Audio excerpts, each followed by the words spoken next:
Bonjour et bienvenue dans Gastronomiquement Vôtre, l'émission qui décortique les coulisses des restaurants, le contenu de nos assiettes et qui nous annonce les événements liés à la gastronomie.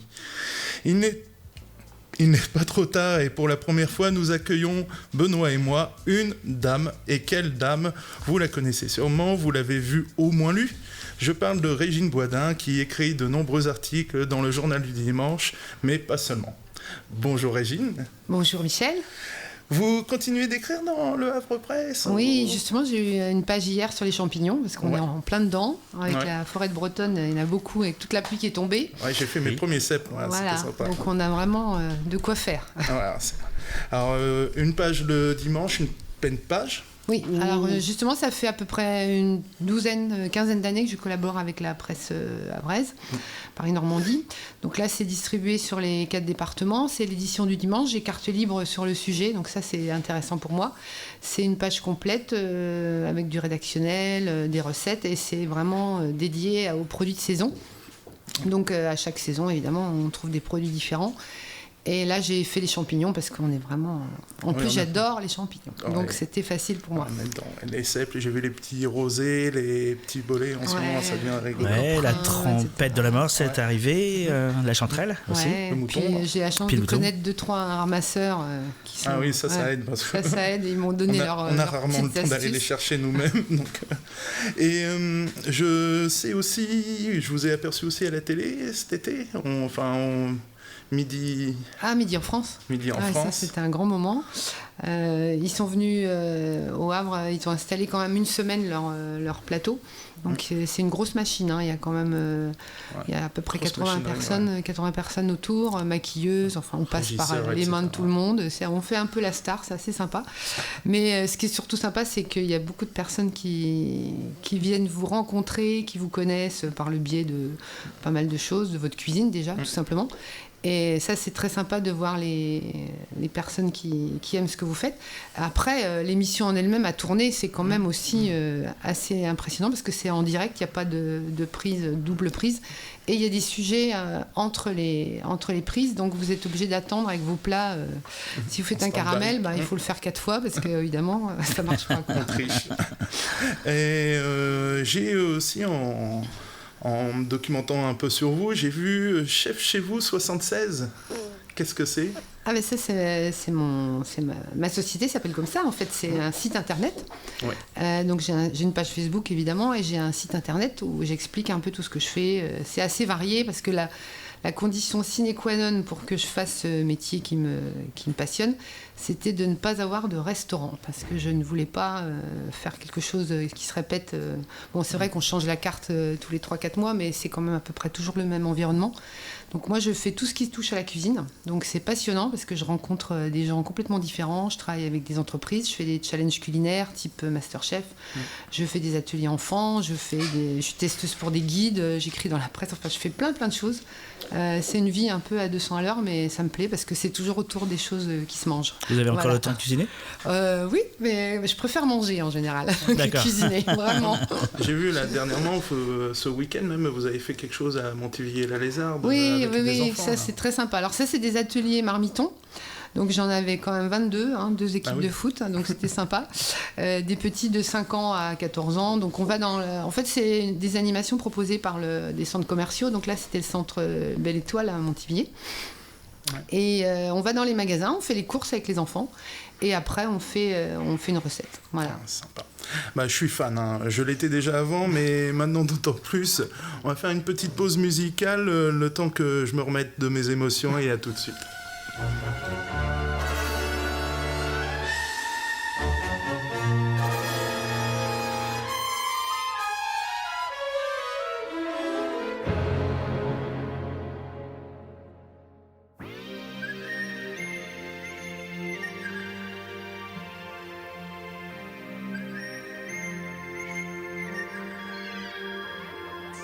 Lamb, love, gonna hit some pom-pom. All we need is get some of it, need to get drunk. I'm here to say hello, watch above and below. Guns under pillows, never have, just call your mama. We'll drink all of it, don't need a plumber. We're gonna empty it, just like a vampire. Lovely limbs, gonna eat you, yum, yum. Chew you like a gum, drink your blood like a soda. I'm here to build up an empire.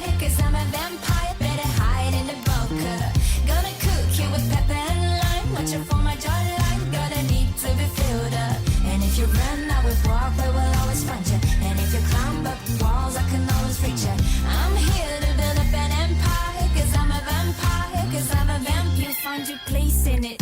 Got a huge stomach, it'll be warm and sweet, lemon coconut. Is it an exodus? You can escape from us, get used to this. Get in your 10 minutes, call your grandmama and all the friends you got. I'm the new Dracula, I need a hangover. I'm gonna fill this cup with some of your ketchup and gonna drink you up until the final drop. I'm here to build up an empire, cause I'm a vampire, better hide in the bunker. Gonna cook you with pepper and lime, watching for my jawline, gotta need to be filled up. And if you run, I would walk, but we'll always find you. And if you climb up walls, I can always reach you. I'm here to build up an empire, cause I'm a vampire, cause I'm a vampire. Gonna hit some pom-pom. All we need is get some. All we need is get drunk. We'll drink all of it. We're gonna empty it. Gonna eat your yum-yum. Till you look like I'm gone. I'm here to build up an empire, cause I'm a vampire, better hide in the bunker. Gonna cook you with pepper and lime, watching for my jawline, gotta need to be filled up. And if you run, I would walk, but we'll always find you. And if you climb up walls, I can always reach you. I'm here to build up an empire, cause I'm a vampire. I'm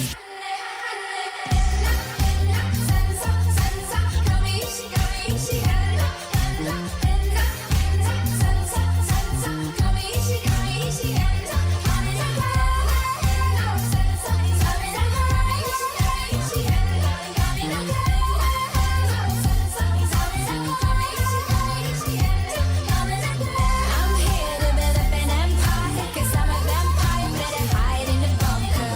Gonna cook you with pepper and lime, watching for my jawline, gotta need to be filled up. I'm here to build up an empire, cause I'm a vampire, better hide in the bunker.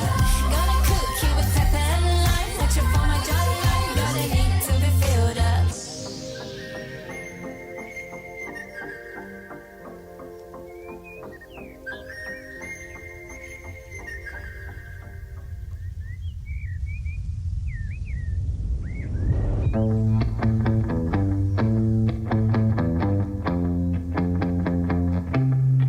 Hey, hey. Push my buttons, I'll be patient. You can try me, it's just another day in the life.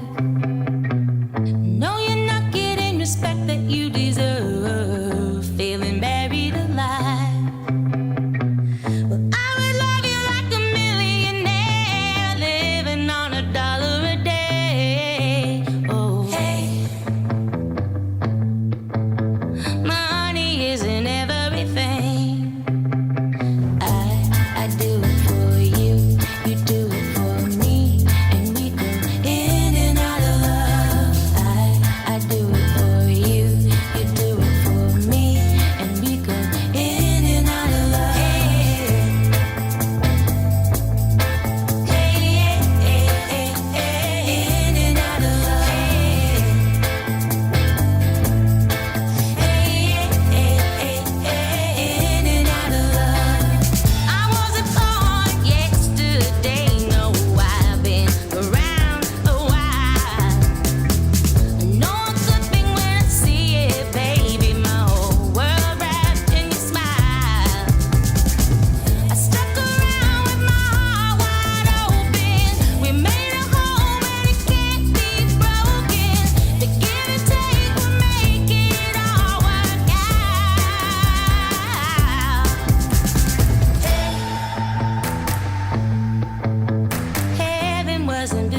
parce que t'es courageux.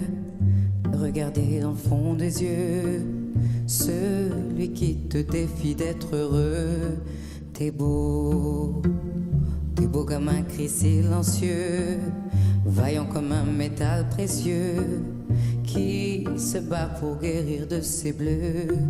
C'est comme une rengaine, quelques notes en peine, qui force mon cœur, qui force ma joie quand je pense à toi.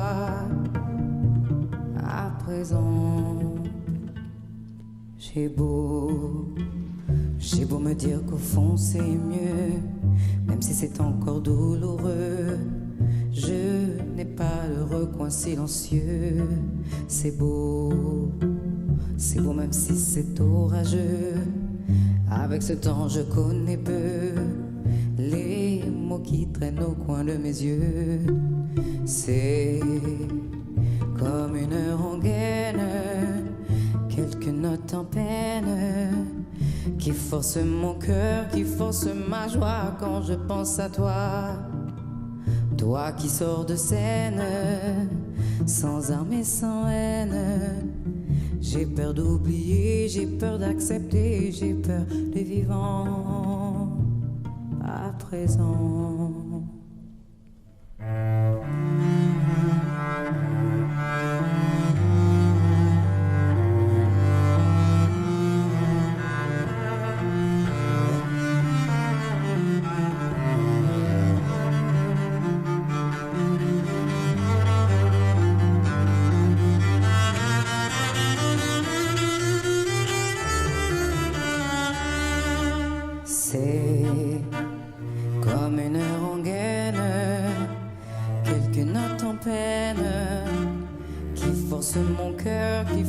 Ma joie quand je pense à toi. Toi qui sors de scène, sans armes et sans haine. J'ai peur d'oublier, j'ai peur d'accepter, j'ai peur des vivants à présent. T'es beau, la la la, la die, la la la la la la la la, t'es beau, la la la, la die, la la la la la la la la.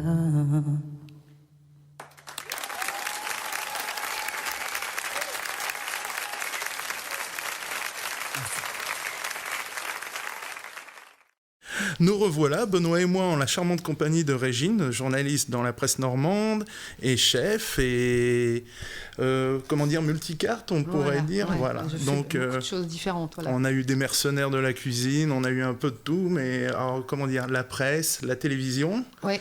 Là, j'ai vu, vous nous avez ramené un bel ouvrage. Oui, alors ça c'est une grosse surprise pour moi. J'ai reçu un matin par la poste un magnifique bouquin, on peut appeler ça un bouquin, un livre de cuisine en fait, qui est c'est Lonely Planet. Alors Lonely Planet c'est l'équivalent du routard mais au niveau international.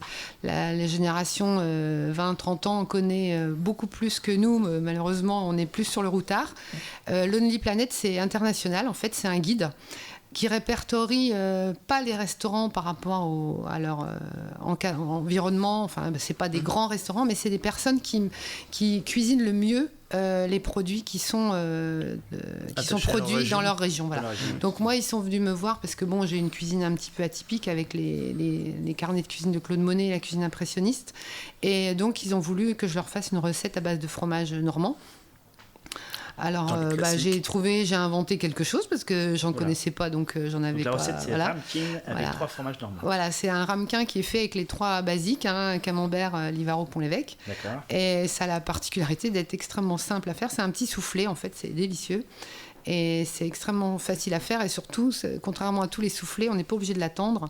On peut le préparer et passer un moment avec ses invités tranquillement pendant que ça cuit. Voilà. Fromage au lait cru. Oui, bien sûr, évidemment. évidemment. On a eu des grands débats. On a invité un fromager, on a eu un grand débat là-dessus, sur les fromages au lait cru. Il ne faut pas nous enlever ce qu'on a quand même, là. C'est quand même important. On a beaucoup de matière dans notre région en fait.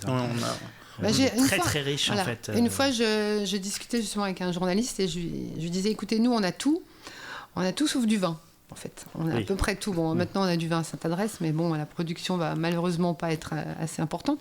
Bon, on a du cidre. On a du cidre, tout à fait, le voilà, cidre, c'est on ce peut qu'on cuisiner avec le cidre. On fait de très belles recettes. La joue de bœuf au cidre, c'est un le monument. pommeau, le calva. Voilà, calva, etc. Voilà.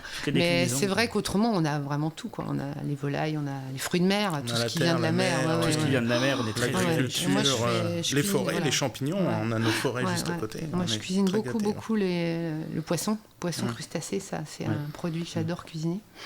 Et je suis curieux, comment on en arrive là, quel était un peu votre parcours ? Alors moi, j'ai un parcours vraiment atypique, en fait. Parce que je vous rassure, vous n'êtes pas toute seule. Mais alors là, le mien, il est assez particulier. Enfin, il n'est pas extraordinaire, mais il est assez atypique. En fait, j'ai fait des études de droit à la base, donc j'ai fait une licence de droit. Bienvenue au club. Voilà. Bon, alors je ne suis pas toute seule, c'est parfait. Là, tu ne savais pas, ouais. En fait, j'ai une licence en droit international. Voilà, comme moi. Donc, il m'a servi absolument à rien, mais bon, juste à faire des études un peu supérieures. Après, j'ai eu une vie un peu mouvementée, personnelle. Donc, j'ai complètement changé mon fusil d'épaule. J'ai eu 2 filles magnifiques. Et puis après, j'ai voulu refaire ce que j'aurais toujours fait, donc la cuisine. Donc, je me suis inscrite dans une école de cuisine à côté de Caen. J'ai pris des cours à 30 ans. Voilà, je suis repartie à l'école. Et on est venu me chercher. Et les personnes qui sont venues me chercher, c'est la banque alimentaire. Donc la banque alimentaire, ils avaient besoin de quelqu'un. Bon, je faisais la cuisine comme ça, pour des amis, pour plein de choses, mais c'est vrai que je m'étais quand même instruite, parce qu'il faut quand même apprendre les bases. On ne peut pas se mettre cuisinier comme ça. Malheureusement, il y en a beaucoup qui le font, mais ça ne donne pas grand-chose. Ils ne survivent pas, généralement. Voilà. Donc la banque alimentaire est venue me chercher. Je connaissais quelqu'un, le président. Il m'a dit, voilà, Régine, on a besoin de toi, parce qu'on a des tas de produits. Les gens n'en veulent pas. Ils ne savent pas du tout quoi en faire. Alors voilà, on a des endives, on a des gâteaux apéritifs, on ne peut pas leur donner parce que ça va leur inciter à boire de l'alcool, les inciter à boire de l'alcool. On a des produits pour bébés avec des farines, la maison Gerbert, enfin je ne sais plus quelle maison c'était qui va fermer. Donc qu'est-ce qu'on peut faire avec tout ça ? Vas-y, débrouille-toi. Bon, d'accord, merci pour le cadeau. Alors en fait, c'est très très facile quand on maîtrise un peu les produits. Bon, après un chef, un cuisinier, il a des produits devant lui, il sait tout de suite ce qu'il va en faire. Il peut les transformer, les mélanger, il sait que ça va faire quelque chose de sympa. Donc tout ça, les farines, on a fait des crêpes, on a fait des choses comme ça. Les gâteaux apéritifs, moi je les ai broyés, j'ai fait des pâtes à tarte, j'ai fait des clafoutis, des chapelures, des panures et tout. Et il fallait après sortir les recettes en question. Mais enfin, c'était au niveau plusieurs tonnes. Alors évidemment, après, ils les ont distribués. Bon, les endives, c'est pareil, les gens, ils les font cuire à l'eau, basiquement, alors que c'est pas du tout comme ça qu'il faut faire. Et trouver des recettes, c'était... Voilà. Donc, je leur aide il y a des distributions tous les 15 jours, je crois. Donc, tous les 15 jours, je donnais mes petites recettes. Et après, on m'a dit, mais c'est bien ce que tu fais, mais tu ferais pas un atelier parce qu'il y a plein de gens, ils voudraient bien apprendre à cuisiner. Bon, d'accord. Donc, grâce à la ville du Havre, on a monté un atelier dans l'ancien centre Coty. Maintenant, c'est devenu centre Coty. Et là, j'avais un atelier où je recevais des bénéficiaires. J'avais à peu près 15-20 personnes toutes les semaines à qui j'apprenais à cuisiner, avec les produits qu'on avait à la banque alimentaire. Et c'était aussi des personnes qui m'aidaient pour faire après, donc quand ils ont commencé à savoir travailler, j'ai monté le truc complètement. Il n'y avait rien, il y avait une salle vide. Donc il fallait que j'achète tout le matériel, tout. Il en faut beaucoup. Oui. Trouver les fonds, etc. Mais la ville du Havre m'a beaucoup aidée. Et donc là... on a fait après des repas pour toutes les autres associations, c'est-à-dire qu'il y avait les Restos du Cœur, il y avait plein qui faisaient des repas, des réunions, et c'était mes petits bénéficiaires qui faisaient la cuisine, et ça les motivait, il n'y avait jamais d'argent qui passait, c'était juste des services qui rendaient, et c'était très sympa. Et après, je me suis lancée, j'ai créé ma petite entreprise, et puis là, j'ai augmenté, j'ai embauché en janvier, et je suis très contente. En plein développement, donc une belle aventure. J'ai cru comprendre aussi que vous étiez passé entre les mains de grands chefs. Oui. Quelques ateliers. Comment vous savez tout ça? C'était sur votre site. D'accord. C'est vrai que c'est pas secret. Donc en fait, tous les ans ou tous les 2 ans, Moi, je trouve que, je pense que c'est comme ça qu'il faut voir les choses. La cuisine, elle évolue. La cuisine, c'est pas quelque chose de figé, c'est personnel, mais il y a aussi des tas de choses qu'on apprend des autres. C'est partager la cuisine, hein, on ne fait pas la cuisine pour soi. Donc tous les chefs étoilés, surtout les chefs étoilés, grands chefs, donnent leurs recettes. Un chef qui vous dira non, je ne vous donne pas ma recette, c'est parce qu'en fait il fait toujours la même et qu'il n'évolue pas beaucoup. Et voilà. Donc à partir la transmission de savoir est très importante. Voilà, il faut se remettre en question. Ouais. Donc ils passent à autre chose, hein. Ils font une recette, après ils en font une autre, donc ils peuvent tout à fait donner leur recette. Donc tous les ans, je fais un stage chez des chefs étoilés, c'est minimum 2 étoiles. Donc le dernier que j'ai fait, c'est en Alsace, c'est Berlin. Oh, joli. Joli, hein, Illerhausen. Et 3 étoiles depuis 3 générations. On était une cinquantaine en cuisine. Les premiers jours, on vous fait tourner les artichauts et sortir les carrés d'agneau et tout ça. Donc on vous amène des caisses et des caisses. Voilà. Nos bases. Voilà, mondez les tomates, comme ça vous avez mis dans la glace, c'est bien, vous êtes bien baptisé. Et puis après, on dit une femme en cuisine en plus, oh là là. Elle va avoir tout de suite. C'est très bien. Mais c'est pas la même sensibilité. Voilà, ce qui est important en fait, c'est ça en fait, c'est que même dans les équipes de cuisine, dans les demi-brigades, dans les brigades, ça vient donner comme vous disiez, de la sensibilité, de la subtilité aussi des fois. Ça peut équilibrer aussi quand on va parler du côté management un petit peu, même ça peut aussi très bien équilibrer la cuisine. Et c'est très, moi je trouve ça très très bien. Ça amène de la rigueur, les femmes en cuisine. Enfin, moi je suis fan. Hein. Là, j'ai une petite stagiaire et en pâtisserie cuisine. J'avoue que ça détend. Très forte en pâtisserie dans pratiquement toutes les maisons que j'ai fait, c'est les femmes en pâtisserie. Très minutieuses. Il faut de la finesse, de la rigueur en pâtisserie, beaucoup plus qu'en. Mais bon, les cuisines, pour avoir pratiqué les cuisines de grands chefs étoilés, j'en ai fait au moins une quinzaine, passant par je sais pas, je peux le dire, Pic, Trois Gros. Je suis passée au Sakana et c'était un grand souvenir aussi à Honfleur. Bon, c'est des grandes maisons. Il faut reconnaître que maintenant, le monde de la cuisine, on a une image avec les cuisines où ça crie, où il fait chaud, où ça se dispute, etc. Enfin, le chef parle fort et tout ça. C'est pas du tout ça. Le monde de la cuisine chez les grands étoilés, c'est très silencieux. Tout le monde se regarde, il y a une énorme pendule. Il faut sortir les plats à la minute près. Parce que sur une table de 6 couverts, il n'y en a pas un qui mange la même chose. Donc il faut que les 6 plats soient prêts en même temps. C'est des repas avec 10 assiettes différentes. On sort plus de 1000 assiettes par soirée, par dîner.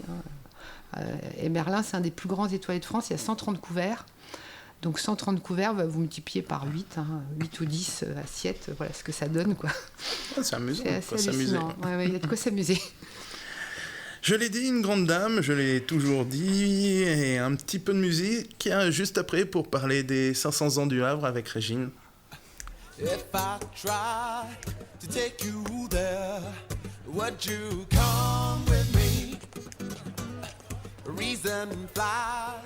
Fear is scared, the ocean of the sea. If I try to take you there, would you come with me? Reason flies and fear is scared, the ocean of the sea. Say, the ocean of the sea. I say, the ocean of the sea.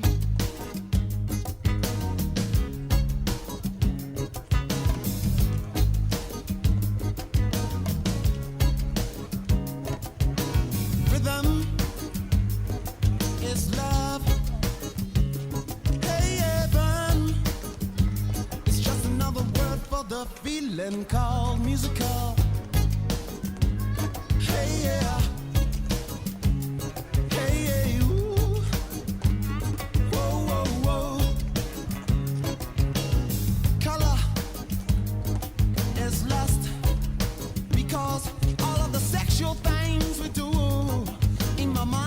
Trust you to make them all colorful. Hey, yeah. Hey, yeah, ooh.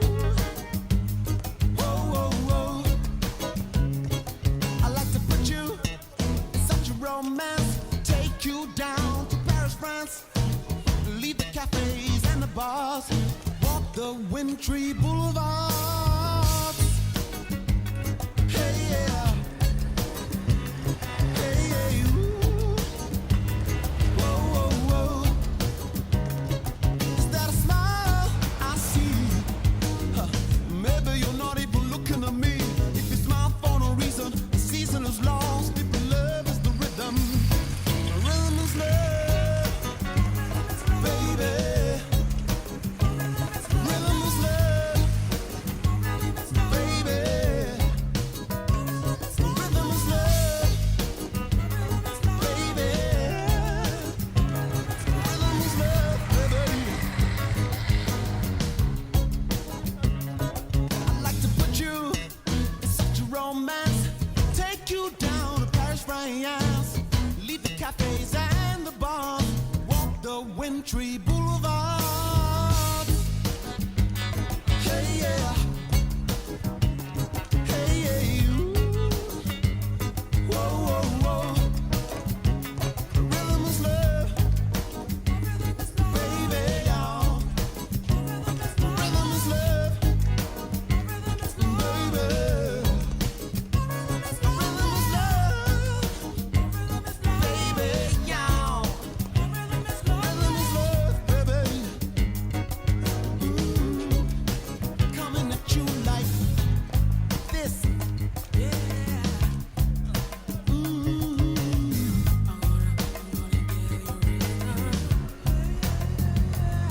Like this.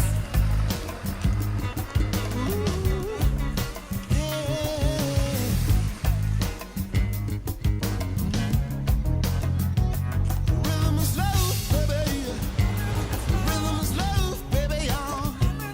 Rhythm is love, baby. Rhythm is love, baby.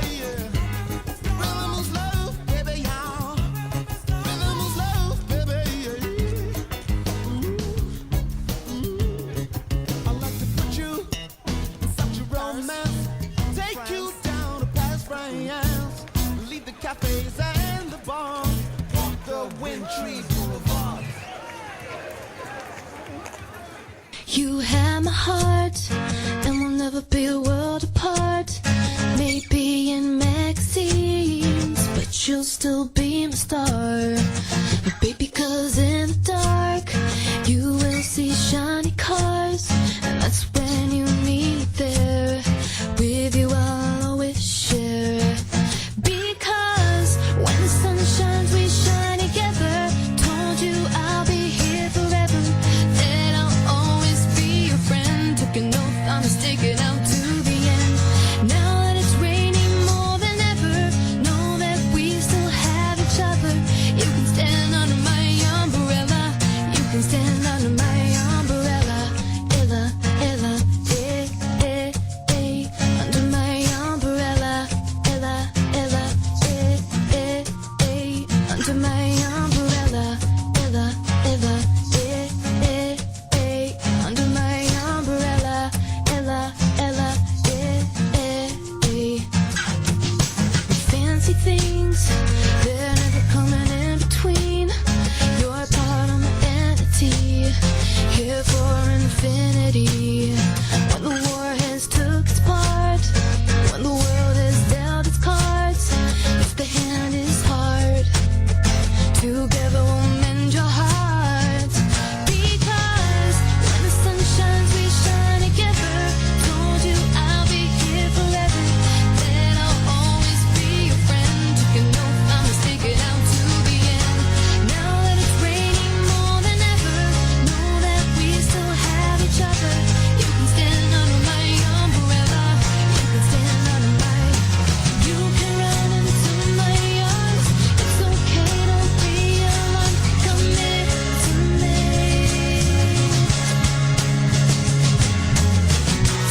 the game. Yes, we gotta be seen to be playing the game. It ain't gonna hurt now if you open up your eyes. You're making it worse now every time you criticize. I'm under your curse now, but I call it compromise. I thought that you were wise, but you were otherwise. A specimen like you I would love to obtain. I asked the tedious guy if you tell me your name. I'd love to impress you with the backs of my soul. I wanna take out your love, but it's locked in a vault. I wanna take out your love, but it's locked in a vault. It ain't gonna hurt now if you open up your eyes. You're making it worse now every time you criticize. I'm under your curse now, but I call it compromise. I thought that you were wise, but you were otherwise. When I open my mouth, I'm so brutally honest, and I can't expect that kind of love from you. When you open your mouth, your teeth are beautifully polished, and I can't extract the pain you're going through. No, I can't explain the pain you're going through. It ain't gonna hurt now if you open up your eyes. You're making it worse now every time you womanize. I'm under your curse now, but I call it compromise. I'm under your curse. Oh no. It ain't gonna hurt now if you open up your eyes. You're making it worse now every time you criticize. I'm under your curse now, but I call it compromise. I thought that you were wise, but you were otherwise.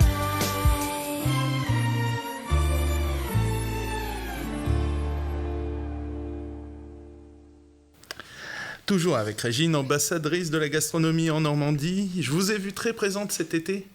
On vous a vu à la télévision. J'ai vu aussi traîner une petite Midi en France, donc on en a parlé tout à l'heure. Et j'ai vu aussi une couronne de François Ier qui se trimballe un Mon petit bébé. peu. Le petit bébé Mon petit bébé. qui se trimballe. Alors, comme je collabore avec la presse havraise, j'ai une de mes amies qui m'a dit, écoute, est-ce que toi tu fais quelque chose pour les 500 ans ? J'ai dit évidemment, c'est quand même un événement, c'est l'événement international. On a parlé de nous partout dans le monde. Et je me suis dit, il faut que je fasse quelque chose. Donc moi, évidemment, je sais faire surtout des choses qui se mangent. Donc je me suis dit, il faut quelque chose qui se mange et qui soit facile à conserver, qui puisse se conserver un petit peu et qui représente un peu la ville du Havre. Voilà. Donc j'ai dit, je vais faire un sablé déjà, parce que les sablés, on peut les faire en grande quantité et puis ça se conserve un mois, donc il n'y a pas de problème. Et après, j'ai dit, mon sablé, il faut qu'il ait une forme particulière. Donc j'ai fait une couronne. La couronne de François Ier. Alors ça m'est venu comme ça, une idée. J'ai dit bon, je vais faire ça. Alors j'ai commencé à faire des recettes. J'ai fait à peu près 7 recettes différentes avec les ingrédients, les quantités différentes. Je savais exactement ce que je voulais mettre dedans. Il fallait pas que je mette des produits qu'on a depuis cette époque-là, c'est-à-dire il fallait pas que je mette de chocolat par exemple, il fallait pas que je mette de citron, il n'y avait pas d'agrumes à cette époque-là. Donc les épices essentiellement, la cannelle tout le monde n'aime pas, donc c'était un peu voilà. Donc j'ai mis un peu de vanille, enfin j'ai mis des choses basiques pour que ça plaise au plus grand nombre et ça ça a tellement bien fonctionné que je me suis retrouvée sur le bateau qui est parti à New York, la Queen Mary 2. Donc on m'a demandé un matin, j'ai Eric Baudet de l'Office de tourisme qui m'a appelé, il m'a dit voilà, j'ai le président de la Cunard ici avec moi, il est intéressé par tes petits sablés, est-ce que tu peux nous en faire plusieurs, enfin beaucoup. Je dis oui, moi je dis souvent oui quand on me demande de faire de la cuisine, mais là ça dépend de la quantité après. Je savais pas trop, alors là il me dit écoute, il nous en faut quand même pas mal. Je dis c'est d'accord, pas de souci. Et là il me dit il en faut 800 paquets. Alors 800 paquets, ça fait 6 sablés par paquet, ça fait 4800 sablés. Ah oui, ça devient amusant là. Donc là 4800 sablés, heureusement que j'ai des bonnes amies qui sont venues me donner un coup de main. Bon, on les a fait en 15 jours, même pas, parce que j'ai pas que ça à faire non plus, j'ai beaucoup d'activités à côté. Donc on a fait nos sablés. Le plus compliqué, le plus long, c'était de les mettre en sachet avec les dates de validité, les compositions, parce qu'on a des normes sanitaires à respecter. Exactement. Une jolie étiquette avec mon adresse de mon site et tout, un prix attractif. Un petit paquet aux armes de François Ier. Enfin, ils étaient très jolis, mes petits paquets. Je suis allée livrer à Paris, mes 800 paquets au siège de la Cunard à Paris. Et j'ai eu le grand honneur d'être invitée sur le Queen Mary avec le dîner de départ. Donc on n'était pas beaucoup, on était 35 personnes invitées. Donc j'ai pu visiter le bateau, qui est un bateau extraordinaire. Magnifique. Et mes petits sablés se sont retrouvés sur les lits des passagers le lundi matin. Et j'ai eu pas mal de messages sur Facebook en me disant « Oh Régine, t'es encore là !» Ça commence à bien faire. Mais on a tout mangé, ils sont très bons. Bref, c'était sympa. C'est une belle aventure. Donc ils sont à l'Office de tourisme. On peut les trouver Maison du patrimoine et l'Office de tourisme, Montivilliers aussi. Et ça, on les trouvera jusqu'à la fin des... Ah ben ça continue. Maintenant c'est parti, l'Office m'a demandé de les faire tout le temps, donc je vais les faire, ça va être un Et donc produit. Ils sont en vente à combien, à quel prix? C'est 2,50 € le paquet, donc voilà, c'est pas cher du tout, j'ai fait un prix sympa. Et donc ils sont à l'abbaye de Montivilliers, ils sont à l'Office de tourisme et à la Maison du patrimoine. Moi je les ai vus à l'abbaye de Montivilliers, justement. Voilà. J'avais emmené mes enfants voir une expo et j'étais tiens, amusant. Et j'ai l'emporte-pièce, j'ai cru comprendre que pour la forme de la couronne, il fallait un emporte-pièce. Oui, il fallait un emporte-pièce en forme de couronne spécifique, oui, j'ai pu le trouver, mais bon, ça n'a pas été simple. Ouais, pas été simple. Et là, on m'a demandé, alors suite à ça, à chaque fois, ça fait un peu boule de neige. Je travaille beaucoup avec l'abbaye de Cruchet-le-Valace. Et quand on a su que je faisais la couronne de François Ier, on m'a demandé de faire la croix de Mathilde. Donc là maintenant, il faut que je fasse la croix de Mathilde. Et voilà. Avec une imprimante 3D, non? Il y a peut-être moyen de bidouiller un petit truc. Faire quelque chose, mais il faut que je trouve la Dans quelques temps, vous ferez la pâtisserie pour tous nos rois de France. Voilà. Ça va être sympa. Un petit lexique des blasons. Spécialiste dans le sablé de l'histoire française. 3 de Lorraine, 3 de... On peut aller très très loin. Oui, c'était un bel événement. Oui, les 500 ans du Havre, c'est pas terminé. Il y a encore des événements à suivre. On a eu quand même notre peintre Claude Monet. Ah oui, avec le fameux tableau Impression Soleil Levant. Voilà. Donc, Impression Soleil Levant, impressionnisme. Je vois où vous voulez en venir. Alors, on va se faire une petite pause encore de 2-3 morceaux de musique et nous allons découvrir ces fameux carnets juste après. Carnet de Marguerite. À tout de suite. Burning up.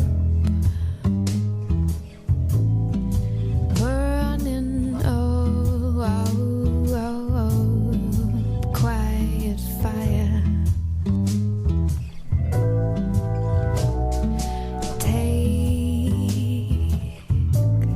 Take my hand. Do with it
carnet de voyage, non, c'est carnet de cuisine. Les carnets de cuisine de Claude Monet. De Claude Monet.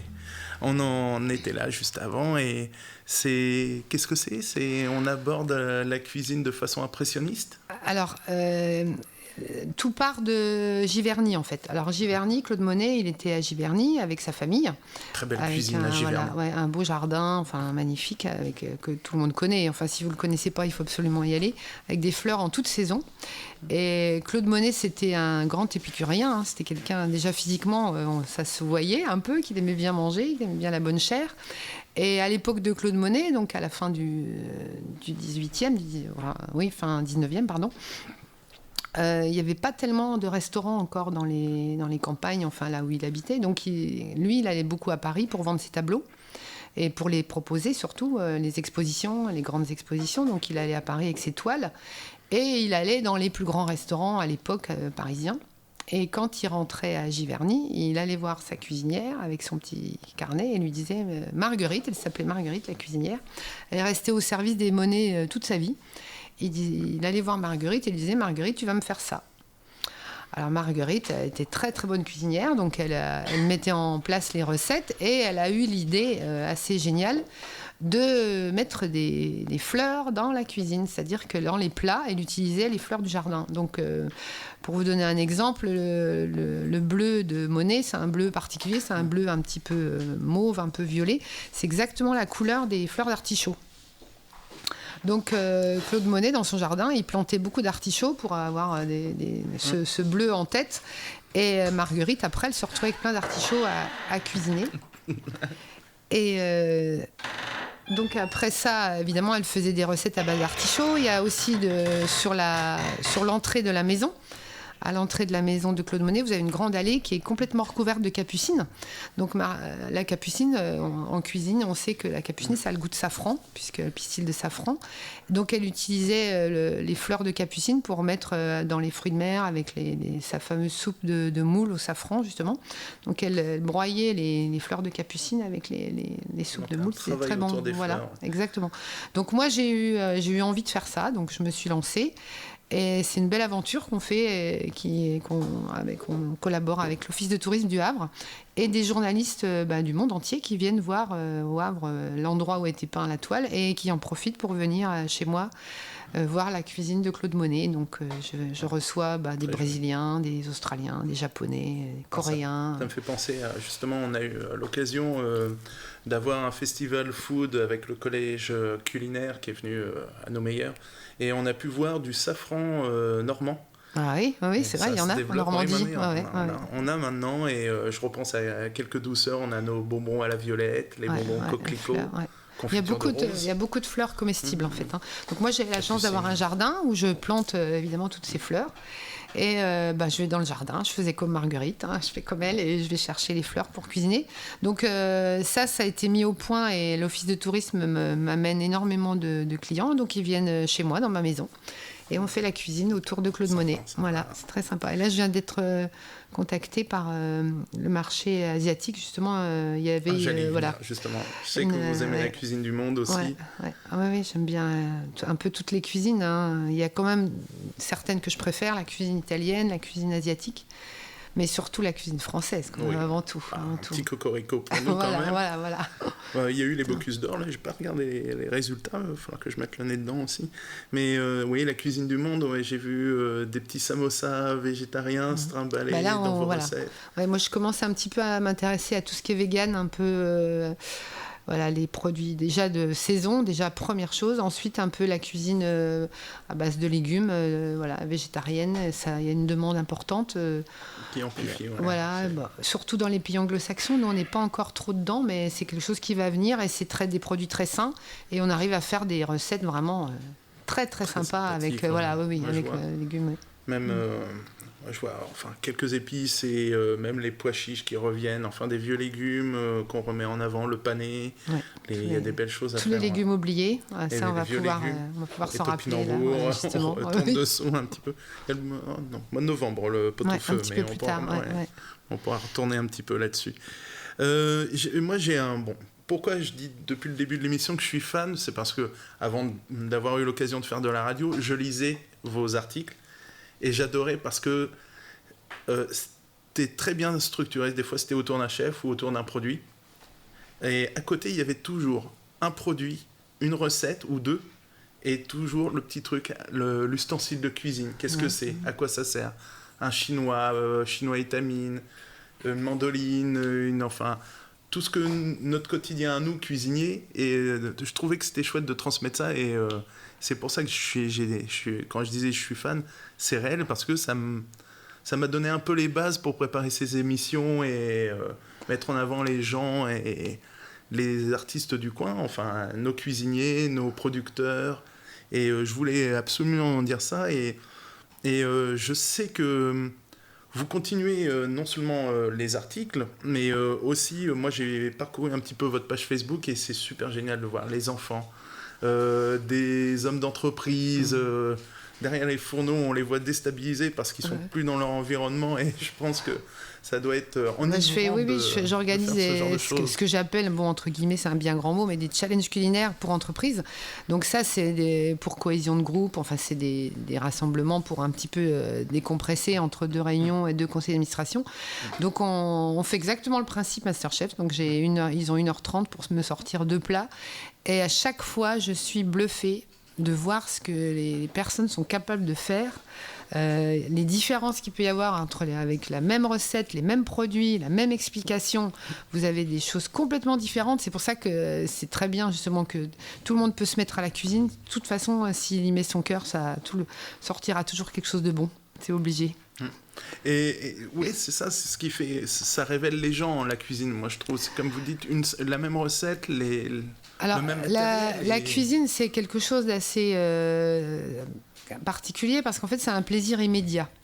Comme il y a beaucoup de choses, que le jardinage par exemple, c'est quelque chose qui est immédiat parce que vous voyez exactement ce que vous avez fait, bon, le temps que ça pousse quand même, mais on voit un petit peu le résultat par rapport à une sculpture, par rapport à de la musique, etc., où c'est de très longue haleine.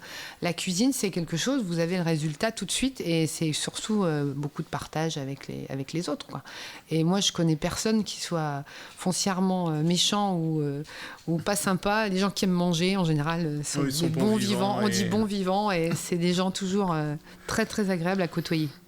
Et d'autres projets ou d'autres événements à venir ? Alors là, on m'a fait un projet pour aller cuisiner dans les bateaux, les vedettes parisiennes. Ah, sympa ça. Ouais. Moi j'y ai mangé et j'avoue que c'est super sympa. Alors il y a différence entre les bateaux-mouches et les vedettes parisiennes. Donc les bateaux-mouches, c'est vraiment beaucoup de monde. Là, les vedettes parisiennes, c'est des bateaux de 150 personnes à peu près. Et j'ai rencontré le responsable, donc le propriétaire de ces vedettes, qui m'a demandé de venir faire des démonstrations dans ces bateaux. Donc il a à peu près une vingtaine de bateaux. Donc il voudrait que je vienne cuisiner là-bas et il s'implante à Marseille, donc je vais peut-être aller faire un tour dans les calanques aussi, ça va être sympa. Alors, je sais pas ce qu'il en est, j'avais entendu parler d'un projet remonter la Seine, faire le Havre. Il y a les bateaux aussi, il y a aussi toutes les croisières fluviales aussi qui m'ont demandé de venir aussi cuisiner sur les bateaux. Donc je travaille avec les croisiéristes au château du Bec, à Notre-Dame-du-Bec, avec Nathalie Gallo, c'est formidable, on s'entend très bien. Et là on reçoit les étrangers. Des croisiéristes, on va les chercher au bateau, on les amène à la campagne, on les amène sur un marché. Alors là, on leur montre les poulets vivants. Alors ils n'imaginent même pas que c'est pour les manger, ils croient que c'est des animaux de compagnie, parce qu'ils n'imaginent absolument pas qu'on puisse acheter un animal vivant. Mais bon, nous on fait pas ça en cuisine quand même non plus. Mais bon, il y a des personnes qui les achètent après, voilà, et qui s'en occupent, les lapins et tout ça. Donc là, on les emmène sur le marché, on leur fait faire un tour de marché, les courses, et après on va au château du Bec, on visite le château. Il y a un cours de cuisine en anglais évidemment parce que c'est des étrangers. Le cours est donné en anglais et donc je fais le cours de cuisine et ils participent, ils cuisinent avec moi. Donc là, ce qu'ils adorent, c'est flamber. Alors on flambe le Calvados. Alors ça fait des flammes d'1 mètre de haut. Ils sont ravis. Ça me rappelle Midi en France. Voilà, exactement. Ils avaient brûlé la moustache. Et là, donc après, ils ont un déjeuner. On les ramène au bateau et ça, c'est très très sympa. Ils adorent découvrir nos produits, découvrir les marchés locaux. Donc encore plein de belles choses à venir. Ouais. Exactement. Il y a plein de projets. Ben voilà, nous étions avec Régine Boisdin, chef chez vous, 76, ambassadrice de la gastronomie normande. Au moins, elle nous présente et nous fait découvrir notre région, nos chefs. Merci beaucoup, Régine. Merci, Michel, de m'avoir invité. C'était un très bon moment, très sympa. Toujours de parler de cuisine, c'est toujours sympa. Toujours sympa. Exactement. Et vous retrouverez tous les liens de cette émission sur le podcast sur westtrack.com, ainsi que sur la page Facebook de Gastronomiquement Vôtre, ainsi que la playlist. Et comme disait Joël Robuchon... Et bon appétit, bien sûr.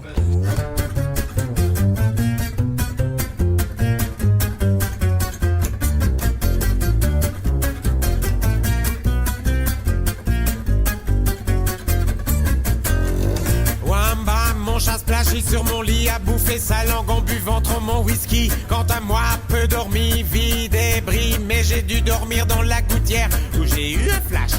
Ouh, en 4 couleurs. Allez hop, un matin, une louloute est venue chez moi, poupée de cellophane, cheveux chinois, un sparadrap, une gueule de bois. A bu ma bière dans un grand verre en caoutchouc.